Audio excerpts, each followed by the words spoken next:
ಊರಿಂದ ಬಂದು ನಾನು ಅವ್ರ ಮನೇಲಿದ್ದಾಗ ಮಾತಾಡಿಸಿ ಅವ್ರು ಕರ್ಕೊಂಡೋಗಿ ಹೋಟ್ಲಲ್ಲಿ ತಿಂಡಿ ಮಾಡಿಸುವಾಗ ಒಂದು ಮಾತು ಹೇಳಿದ್ರು. ಯಾವ ಸಂಬಂಧಿಕರ ಮನೇಲಿ ಇರಬೇಡ ನೀನು ಬೇಕಾದ್ರೆ ಎಲ್ಲಾದರೂ ಬೀದಿಲಿ ಬೇಕಾದ್ರೆ ಕೂತ್ಕೊಂಡು ಚಪ್ಪಲಿ ಹೊಲಿ, ಚಿಂತೆ ಇಲ್ಲ, ಯಾರ ಮನೇಲೂ ಇರಬಾರ್ದು ನೀನು ಅಂತ ಹೇಳಿ ಅವರು ಕೊಳ್ಳಲಿದ್ದಂಥ ಒಂದು ಕಾಸಿನ ಸರ, ನಮ್ಮ ಅಜ್ಜಿ ಕೊಟ್ಟಂಥ ಕಾಸಿನ ಸರ, ಅದನ್ನು ಆಗ ಭಾರಿ ದೊಡ್ಡ ಚಿನ್ನದ ಸರ ಅದು. ಅಲ್ಲಿ 70,000 ರೂಪಾಯಿಗೆ ಮಾರಿಬಿಟ್ಟು ಸ್ಟೇಟಲ್ಲಿ ಚೌಡೇಶ್ವರಿ ಟೆಂಪಲ್ ಸ್ಟೇಟ್ ಅಲ್ಲಿ ಮಾರಿ ನನಗೆ 70,000 ರೂಪಾಯಿ ಕೊಟ್ಟರು. ಮಗನೇ ಇದರಲ್ಲೇ ಬದುಕಿ ನೀನು ಚೆನ್ನಾಗಿ ಆದಾಗ ಊರಿಗೆ ಬಾ, ಅಲ್ಲಿವರೆಗೂ ಬರಬೇಡ ಊರಿಗೆ ಅಂಥೇಳಿ. ಯಾಕೆಂದರೆ ನಾನು ತುಂಬ ಏಟು ತಿಂದಿದ್ದೀನಿ ನಮ್ಮಪ್ಪನ ಕೈಲಿ. ನಮ್ಮಲ್ಲಿ ಈಗ ದನ ಎಮ್ಮೆ ಮೇಯ್ಸೋಕ್ಕೆ ಕಳಿಸೋರು ಭಾನುವಾರ ಶನಿವಾರ. ನಾವು ನಮ್ಮೂರಲ್ಲೊಂದು ಶಾನ್ಭೋಗ್ರು ತೋಟ ಇತ್ತು. ಆ ಶಾನ್ಭೋಗ್ರು ತೋಟದಲ್ಲಿ ಎಮ್ಮೆ ಮೇಯ್ಸೋಕ್ಕೆ ಅಂತ ಹೋದಾಗ ನಮಗೆ ಆ ಟೈಮಲ್ಲೆಲ್ಲ ಏನಿತ್ತು, 2 ಟೈಮ್ ಊಟ. ಬೆಳಗ್ಗೆ 9 ಮುದ್ದೆ, ಅನ್ನ ಮಾಡ್ತಿದ್ದು ಅಪರೂಪಕ್ಕೆ ಒಂದು ವಾರಕ್ಕೊಂದ್ಸಲ ಅನ್ನ ಕೊಡೋ, ಶನಿವಾರ ಅಂತ ಅನ್ನ ಕೊಡೋರು, ಅಥವಾ ಹಬ್ಬದ ಟೈಮಲ್ಲಿ ಅನ್ನ ಮಾಡೋರು. ನಮ್ಮಲ್ಲಿ ಅದೊಂದು ಗಾದಿನೇ ಇತ್ತು, ಹೊಟ್ಟೆ ತುಂಬ ಮುದ್ದೆ ಬಾಯಿ ತುಂಬ ಅನ್ನ ಅಂತ. ಹಾಗಾಗಿ ಮಧ್ಯ 9 ಮುದ್ದೆ ಸಾರು ಬಿಟ್ಟರೆ ಎಂಥದ್ದು ಇಲ್ಲ. ಮತ್ತು ರಾತ್ರಿ 8 ಗಂಟೆಗೆ ಊಟ. ಮಧ್ಯಾಹ್ನ ಹಿಂಗೆ ಎಮ್ಮೆ ಮೇಯಿಸ್ತಾ ಇದ್ದೆ, ಅವ್ರ ತೋಟದಿಂದ ಒಂದು ತೆಂಗಿನಕಾಯಿ ಒಣಗಿದ್ದು ಕೆಳಗಡೆ ಬಿತ್ತು. ಅದನ್ನು ಹೊಡೆದು ತಿಂದುಬಿಟ್ಟೆ. ತಿಂದಾಗ ಯಾರೋ ಹೋಗಿ ನಮ್ಮೂರು ಶಾನ್ಭೋಗ್ರಿಗೆ ಹೇಳಿದ್ರು. ನಮ್ಮ ಶಾನ್ಭೋಗ್ರು ಹೋಗಿ ನಮ್ಮ ತಂದೆ ಹತ್ರ ಜಗಳ ಮಾಡಿದ್ರು. ನಮ್ಮ ಅಪ್ಪಾಜಿ ಹೊಡೆದ್ರು ಅಂದರೆ ಅವತ್ತು ಎಂಥದೇ ಇರಲಿ, ನಿಮ್ಮ ಕಣ್ಣು ಮುಂದೆ ಎಂಥದೇ ಕಂಡೋರ ಆಸ್ತಿ ಪಾಷಾಣಕ್ಕೆ ಸಮಾನ, ಅಂದರೆ ವಿಷಕ್ಕೆ ಸಮಾನ ಅಂತ ಹೇಳೋರು ನಮ್ಮ ಅಪ್ಪಾಜಿ. ಮುಟ್ಟಬಾರ್ದು ಮಗನೇ ಅಂತ ಸಿಕ್ಕಾಪಟ್ಟೆ ಹೊಡೆದು ಇದು ಮಾಡಿದರು. ಹಾಗಾಗಿ ನನಗೆ ನಮ್ಮಮ್ಮ ಯಾವಾಗಲೂ ಹೇಳೋರು, ನಿಮ್ಮ ಅಪ್ಪಾಜಿಗೆ ಆಗಾಗ ಬಂದು ಅವ್ರಿವ್ರು ದೂರ ಹೇಳಾರಲ್ಲಪ್ಪ ನೀನು ಮಾಡೋ ಈ ಕೆಲಸಕ್ಕೆ. ಅವರೆಲ್ಲ ಒಂದು ದಿವಸ ನಿನ್ನ ನಾರಾಯಣಗೌಡ್ರ ಮಗ ಹೇಗಿದ್ದಾನೆ ನೋಡಬೇಕು ಅಂತ ನೋಡೋಕ್ಕೆ ಬರಬೇಕು ನಮ್ಮ ಮನೆಗೆ, ಹಂಗಾಗೋವರೆಗೂ ಬರಬೇಡ ಮಗನೇ ಅಂತ ಹೇಳಿ 70,000 ಕೊಟ್ಬಿಟ್ಟು ಹೋದರು. ಆಗ ನಾನು ಸೈಕಲ್ಲು, ಈ ಡಬಲ್ ಕ್ಯಾರಿಯರ್ ಅಂತ ಸೈಕಲ್ಲು ತಗೊಂಡು ಸ್ಟೇಷನರಿನ, ನಾನು ಅಲ್ಲಿ ಕೆಲಸ ಬಿಟ್ಟೆ, ಸ್ಟೇಷನರಿ ತಗೊಳ್ಳೋದು, ಅಲ್ಲೇ ನನಗೆ ಪರಿಚಯ ಆಗಿದ್ದರೆ ಹೆಂಗಾದ್ರೂ ತಗೊಳ್ಳೋದು, ಇಡೀ ಬೆಂಗಳೂರು ಸುತ್ತೋದು, ಸೈಕಲ್ ಹೊಡೆಯೋದು ಎಲ್ಲ ಹೋಲ್ಸೇಲ್ ತಗೊಂಡು ರೀಟೇಲ್ ರೈಟಿಗೆ. ನಿಮ್ಮ ತಾಯಿಯವರು 70,000 ಕೊಟ್ಟ ಮೇಲೆ ನೀವು ಮಹೀಂದ್ರ ಇಟ್ಬಿಟ್ಟೆ. ಸ್ಟಾರ್ಟ್ ಮಾಡಿದೆ. ಚೆನ್ನಾಗಿ ಸಂಪಾದನೆ ಮಾಡಿದೆ. ಅದಾದಮೇಲೆ ನನಗೆ ನಮ್ಮ ಆದಿಚುಂಚನಗಿರಿ ಶ್ರೀಗಳನ್ನ ಒಂದ್ಸಲ ಭೇಟಿ ಮಾಡಬೇಕು, ಬಾಲಗಂಗಾಧರನಾಥ ಸ್ವಾಮೀಜಿ ಅಂತ ಹೋದಾಗ ಅವರು ಹೇಳಿದ್ರು, ನೀನು ಒಂದು ಆಡಿಯೋ ಕಂಪ್ನಿ ಹ್ಯಾಕ್ ಮಾಡಬಾರ್ದು ನೀನು ಅಂದರು. ಅವ್ರದ್ದು ಒಂದಷ್ಟು ಹಾಡುಗಳನ್ನು ಬರೆಸಿಟ್ಕೊಂಡಿದ್ರು ಅವರು ದೊಡ್ಡರಂಗೇಗೌಡ್ರ ಜೊತೆಯಲ್ಲಿ. ಆಗ ಅದನ್ನು ಮಾಡ್ಬೋದಲ್ಲ ಅಂತ ಅಂದರು. ಆಯಿತು ನೋಡೋಣ ಸ್ವಾಮೀಜಿ ಅಂತ ಹೇಳಿದೆ. ಒಂದು ದಿವಸ ರಾಜ್ಕುಮಾರ್ ಅವ್ರಿಗೆ ದಾದಾ ಪಾಲ್ಕಿ ಪ್ರಶಸ್ತಿ ಬಂದಿತ್ತು. ಕುಣಗಲಲ್ಲಿ ಒಂದು ದೊಡ್ಡ ಕಾರ್ಯಕ್ರಮ.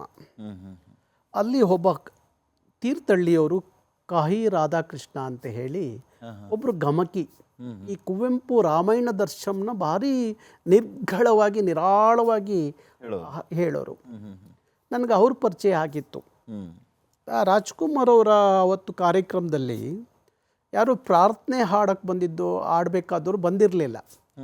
ಯಾರು ಹಾಡ್ತಾರೆ ಅಂದಾಗ ನಾನು ಹೇಳಿದೆ, ಇಂಥವ್ರು ಇವ್ರು ತುಂಬ ಚೆನ್ನಾಗಿ ಹಾಡ್ತಾರೆ, ಹಾಡಿಸಿ ಅಂತ. ಗಮಕಿ ಹಾಡಿದ್ರು. ಅವರು ರಾಮಾಯಣ ದರ್ಶನನ ಶ್ಲೋಕವನ್ನು ಆಡಿದಾಗ ರಾಜ್ಕುಮಾರ್ ಅವರಿಗೆ ತಲೆಗೆ ತುಂಬ ಹೋಯಿತು. ನಾನು ಅಪ್ಪಟ ರಾಜ್ಕುಮಾರ್ ಅವರ ಅಭಿಮಾನಿ. ಅವರು ಹುಟ್ಟಿದ ಹಬ್ಬ ಅಂದರೆ ಎಲ್ಲರಿಗಿಂತ ಮುಂಚೆ ಅವ್ರನ್ನ ಭೇಟಿ ಮಾಡಬೇಕು ಅನ್ನೋದು. ಅವ್ರ ಸಿನಿಮಾ ಬಂದರೆ ಎಷ್ಟೇ ಇದಾಗಲಿ ಮಾರ್ನಿಂಗ್ ಶೋ ಸಿನಿಮಾ ಮೊದಲನೇ ಸಿನಿಮಾ ನೋಡಬೇಕು ಅನ್ನೋ ಹುಚ್ಚು. ಫಸ್ಟ್ ಶೋ ನೋಡಬೇಕು. ಹಾಗಾಗಿ ನಾನೇನು ಮಾಡಿದೆ, ಆ ಕಾರ್ಯಕ್ರಮಕ್ಕೆ ಹೋದಾಗ ಅವ್ರು ಹಾಡ್ತಾರೆ. ಆದಮೇಲೆ ಅಲ್ಲಿಂದ ಒಂದು ತೋಟದ ಮನೆ ಊಟಕ್ಕೆ ರಾಜ್ಕುಮಾರ್ ಅವ್ರಿಗೆ ಇದು ಮಾಡಿರ್ತಾರೆ. ಅವರು ನೀವು ಬನ್ನಿ ಅಂತ ಹೇಳಿ ಕರ್ಕೊಂಬಂದಾಗ ಆ ತೋಟದ ಮೇಲೆ ಊಟ ಮಾಡ್ತಾ ಕೂತಿರುವಾಗ ಮತ್ತೆ ನೀನು ಹಾಡ್ದೆಲ್ಲ ಮತ್ತೆ ಇನ್ನೊಂದ್ಸಲಿ ಹಾಡ್ತೀಯಾ ಅಂತ ಕೇಳ್ತಾರೆ ಅವ್ರನ್ನ, ಗಮಕಿ ಅವ್ರನ್ನ. ಅವ್ರ ಹೆಸರೇನು? ಕೃಷ್ಣ ಕಾಹಿ ರಾಧಾಕೃಷ್ಣ ಅಂತ. ಕಾಹಿ ರಾಧಾಕೃಷ್ಣ. ತೀರ್ಥಹಳ್ಳಿ ಅವ್ರು, ಮೂಲತಃ ತೀರ್ಥಹಳ್ಳಿ, ಅಪ್ಪಟ ಕುವೆಂಪು ಅಭಿಮಾನಿ. ಹಾಡ್ತಾರೆ ಇವ್ರು ಊಟ ಮಾಡ್ತಾ ಮೈ ಮರೆತು ಕೂತ್ಕೋತಾರೆ, ಊಟ ಮಾಡೋದು ಬಿಟ್ಟು, ಅಷ್ಟು ಚೆನ್ನಾಗಿ ಹಾಡ್ತಾರೆ. ಆಗ ಅವರು ಅಂತಾರೆ, ರಾಜ್ಕುಮಾರ್ ಅವರು, ಇದನ್ನು ನೀನು ರೆಕಾರ್ಡ್ ಮಾಡಿಸು ಅಂತಾರೆ. ಇಲ್ಲಿ ಒಂದು ಕಡೆ ಬಾಲಗಂಗಾಧರ ಸ್ವಾಮೀಜಿ ಇರ್ತಾರೆ. ಆಗ ನಾನೇನು ಮಾಡ್ತೀನಿ, ಈ ಬಿಸ್ನೆಸ್ ಮಧ್ಯದಲ್ಲಿ ಒಂದು ಗಾರ್ಮೆಂಟ್ಸ್ ಉದ್ಯಮ ಪ್ರಾರಂಭ ಮಾಡ್ತೀನಿ. ಆಮೇಲೆ ಒಂದು ಆಡಿಯೋ ಕ್ಯಾಸೆಟ್ ಕಂಪ್ನಿ ಮಾಡ್ತೀನಿ, ಶ್ರೀಮಾತ ಆಡಿಯೋ ಅಂತ. ಮತ್ತು ಗಾರ್ಮೆಂಟ್ಸ್ ಉದ್ಯಮ, ಪುಷ್ಪ ಗಾರ್ಮೆಂಟ್ಸ್ ಉದ್ಯಮ ಅಂತ, ನನ್ನ ತಂಗಿ ಹೆಸರು ಪುಷ್ಪ ಗಾರ್ಮೆಂಟ್ಸ್ ಅಂತ. ಈ 3 ಉದ್ಯಮ ಸ್ಟಾರ್ಟ್ ಆಗುತ್ತೆ, ನನಗೆ ಒಳ್ಳೆ ಬಿಸ್ನೆಸ್ ಸ್ಟಾರ್ಟ್ ಆಗುತ್ತೆ. ಸ್ಟೇಷನರಿ ಆವಾಗಲೂ ನಿಮ್ಮದು ಅದು ಮಾಡ್ತಾ ಸ್ಟೇಷನರಿ ಸೈಕಲ್ ಉದ್ಯಮ ಹೋಗ್ತಾ ಇದ್ದೆ. ಆಮೇಲೆ ಮಾರುತಿ ವ್ಯಾನ್ ತೊಗೊಂಡು ಆಡಿಯೋ ಸಪ್ಲೈ ಮಾಡ್ತಿದ್ದೆ, ಇಡೀ ಕರ್ನಾಟಕ ಸುತ್ತಾ ಇದ್ದೆ. ಆಡಿಯೋ ಕ್ಯಾಸೆಟ್ ಯಾವ ಇಸ್ವಿಯಲ್ಲಿ ಸ್ಟಾರ್ಟ್ ಮಾಡಿದ್ರಿ ಶ್ರೀಮಾತ ಆಡಿಯೋ ಪ್ರಾರಂಭ ಮಾಡಿದಾಗ ಅದು ಅಷ್ಟೇ ಹೆಚ್ಚು ಕಡಿಮೆ ಒಂದು 86, 87, 90 ಹತ್ತತ್ರ ಆ ಇಸ್ಪಿಗಳು ಸ್ವಲ್ಪ.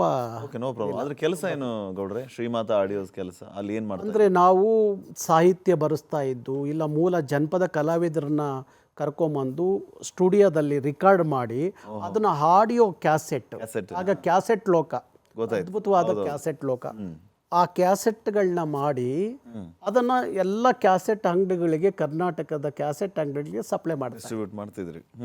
ಆಗ 13 ರೂಪಾಯಿಯಿಂದ ಸ್ಟಾರ್ಟ್ ಆಯಿತು ಒಂದು ಕ್ಯಾಸೆಟ್ಟು. ಆಮೇಲೆ 20 ರೂಪಾಯಿ, 21 ರೂಪಾಯಿವರೆಗೂ ಮಾರ್ತಾಯಿದ್ದೆ. ಹಾಗೆ ಕ್ಯಾಸೆಟ್ ಮಾಡ್ತಾ ಒಳ್ಳೆ ಸಂಪಾದನೆ ಮಾಡಿದೆ. ಆಗ ನಾನು ಒಂದು ಮಾರುತಿ ಹೊಸ ವ್ಯಾನ್ ತೊಗೊಂಡು 3/4 kg ಗೋಲ್ಡ್ ಹಾಕ್ಕೊಂಡು ಆಗ ಊರಿಗೋದೆ. ಯಾರ್ಯಾರು ನಮ್ಮ ಅಪ್ಪಾಜಿ ಹತ್ರ ನನ್ನ ಮೇಲೆ ಚಾಡಿ ಹೇಳ್ತಿದ್ರಲ್ಲ ಅವರೆಲ್ಲ ಬಂದು ಕೂತಿದ್ರು ಅವತ್ತು ನೋಡಲಿಕ್ಕೆ. ಹಾಗೆ ಅಲ್ಲಿಂದ ಊರು ಸಂಪರ್ಕ ಪ್ರಾರಂಭ ಆಯಿತು. ಅದಾದ ಮೇಲೆ ನಾನು ಇದೆಲ್ಲ ಬಿಸ್ನೆಸ್ ಒಂದು ಕಡೆ ನಡೀತಾ ಇತ್ತು. ಒಂದಷ್ಟು ಸಂಪಾದನೆ ಮಾಡಿದೆ. ಊರಲ್ಲಿ ಮೊದಲು ಹೋಗಿ 15 ಎಕರೆ ಜಮೀನು ಮಾಡಿದೆ ಊರಲ್ಲಿ, ತೋಟ. ಯಾಕೆ ನಮಗೆ ತೋಟ ಇರಲಿಲ್ಲ. ಒಂದು ಕಾಯಿ ತಿಂದಿದ್ದಕ್ಕೆ ಅವತ್ತು ಹೊಡೆದಿದ್ರಲ್ಲ, ನಾ ಚಾಲೆಂಜಿಗೆ 15 ಎಕರೆ ತೋಟ ಮಾಡಿದೆ, ತೆಂಗಿನ ತೋಟ ಮಾಡಿದೆ. ಇನ್ಕಮು ಈ ಎಲ್ಲ ಬಿಸ್ನೆಸ್, ಒಳ್ಳೆ ಬಿಸ್ನೆಸ್ ನಡೀತು. ಗಾರ್ಮೆಂಟ್ಸ್ ಉದ್ಯಮ, ಆಡಿಯೋ ಉದ್ಯಮ, ಸ್ಟೇಷನರಿ ಸಪ್ಲೈ ಮಾಡ್ತಾ ಇದ್ದೆ. ಆಮೇಲೆ ಹೆಚ್ಚುವರಿ ನಾನು ಬಾಂಬೆಯಿಂದ ಗೋಲ್ಡ್ ತರಿಸಿ ಚಿಕ್ಕಪೇಟೆ ಅವಿನಿ ರೋಡಲ್ಲಿ ಗೋಲ್ಡ್ನ ಹೋಲ್ಸೇಲಾಗಿ ಗೋಲ್ಡ್ ಸಪ್ಲೈ ಕೊಡ್ತಾ ಇದ್ದೆ. ಇದೆಲ್ಲ ಚೆನ್ನಾಗಿ ಹಿಡಿತು, ಬಿಸ್ನೆಸ್ ಕೈ ಹಿಡಿತು. ಹೆಚ್ಚು ಕಡಿಮೆ ಆ ಸಂದರ್ಭಕ್ಕೂ ನಾನೊಂದು ಚೆನ್ನಾಗಿ ಒಂದು 15-20 ಕೋಟಿವರೆಗೂ ಸಂಪಾದನೆ ಮಾಡಿದೆ. ಆವಾಗಲೇ ಊರಿಗೆ ಹೋದೆ, ಊರಲ್ಲಿ ಆಸ್ತಿ ಮಾಡಿದೆ, ಎಲ್ಲ ಮಾಡಿದೆ. ಇಲ್ಲೊಂದು ಸೈಟ್ ತೊಗೊಂಡೆ, ಮನೆ ಕಟ್ಕೊಂಡೆ. ಅದೇ ಸಂದರ್ಭಕ್ಕೆ ಮದುವೆ ಆದೆ. ಅಷ್ಟೆಲ್ಲ ಇದ್ದರೂ ಸಹ ನಾನು ಆಗಿದ್ದು ಮದುವೆ ಕುವೆಂಪು ಮಂತ್ರ ಮಾಂಗಲ್ಯ, ಸರಳವಾಗಿ ಆಗಬೇಕು ಅಂತ ಮದುವೆ ಆದೆ. ಆಮೇಲೆ ನನಗೆಲ್ಲ ಈ ಹೋರಾಟದ ಯಾವಾಗ ರಾಜ್ಕುಮಾರ್ ಅಭಿಮಾನಿ ಸಂಘ ಹೆಚ್ಚು ಸಂಪರ್ಕ, ರಾಜ್ಕುಮಾರ್ ಅವರ ಸಂಪರ್ಕ, ಅಭಿಮಾನಿ ಸಂಘದ ಸಂಪರ್ಕ ಆಯಿತು. ಆಗ ನಾನೇನು ಮಾಡಿದೆ, ಒಂದೊಂದೇ ಉದ್ಯಮವನ್ನು ನಮ್ಮ ಬೇರೆಯವರಿಗೆ ವಹಿಸ್ಬಿಟ್ಟು ನಾನು ಇದರಲ್ಲಿ ಜಾಸ್ತಿ ಅಭಿಮಾನಿ ಸಂಘದಲ್ಲಿ ಹೋರಾಟದಲ್ಲಿ, ಚಳವಳಿಯಲ್ಲಿ ಪ್ರಾರಂಭ ಮಾಡೋಕ್ಕೆ ಶುರುವಾಯಿತು. ಹೀಗೆ ಮಾಡ್ತಾ ಹೋದ. ಆಗಾಗ ರಾಜ್ಕುಮಾರ್ ಕುಟುಂಬದಿಂದ ಒಂದು ಸ್ಟೇಟ್ಮೆಂಟ್ ಬರೋದು. ಏನಾದರೂ ಈ ಹೋರಾಟದಲ್ಲಿ ಒಂದು ಸಣ್ಣ ಘಟನೆ ಆದ್ರೂ ರಾಜ್ಕುಮಾರ್ ಕುಟುಂಬ, ಚಿನ್ನೇಗೌಡರು ಇಲ್ಲ ಪಾರ್ವತಮ್ಮನವರು ಒಂದು ಸ್ಟೇಟ್ಮೆಂಟ್ ಹಾಕ್ಬಿಡೋರು ಪತ್ರಿಕೆಗೆ, ಈ ಅಭಿಮಾನಿ ಸಂಘಕ್ಕೂ ನಮಗೂ ಸಂಬಂಧ ಇಲ್ಲ ಅಂತ. ಅಂದರೆ ಅವು ಗಲಾಟೆನಾರ ಆದರೆ ಆಗುತ್ತೇನೋ ಅಡ್ವಾನ್ಸ್ ಹಿಂದಿನ ದಿವಸನೇ ಹಾಕ್ಬಿಡೋರು. ಆಗ ಆ ಚಳವಳಿ ಅಲ್ಲೇ ಕುಸ್ತು ಹೋಗೋದು, ಸಂಬಂಧ ಇಲ್ಲ ಅಂತ ಹೇಳ್ಬಿಡೋರು.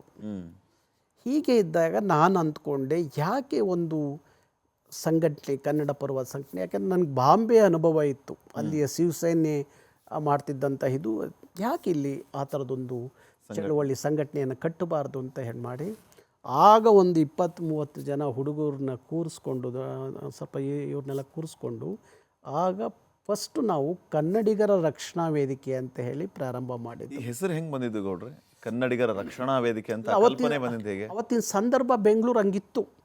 ಯಾವಾಗ ಬೆಂಗಳೂರು ಅದೇ ಹೇಳ್ತೀನಲ್ಲ, ಶ್ರೀರಾಮ್ಪುರ, ಆಕ್ಸ್ಟೌನು, ಕಾಕ್ಸ್ಟೌನು, ಟಾನಿ ರೋಡು, ಓಕ್ಲಿಪುರ, ಆಮೇಲೆ ಅಗ್ರಹಾರ, ಈ ಕಡೆ ಕನ್ನಡದವರು ಓಡಾಡೋಕ್ಕೆ ಕಷ್ಟ. ಆ ಥರ ಇತ್ತು ಪರಿಸ್ಥಿತಿ. ಕನ್ನಡ ಮಾತಾಡಿದ್ರೆ ಕಷ್ಟ, ರಾಜ್ಯೋತ್ಸವ ಮಾಡಿದ್ರೆ ಗಲಾಟೆ ಮಾಡೋರು ಅಂಥ ಸಂದರ್ಭ.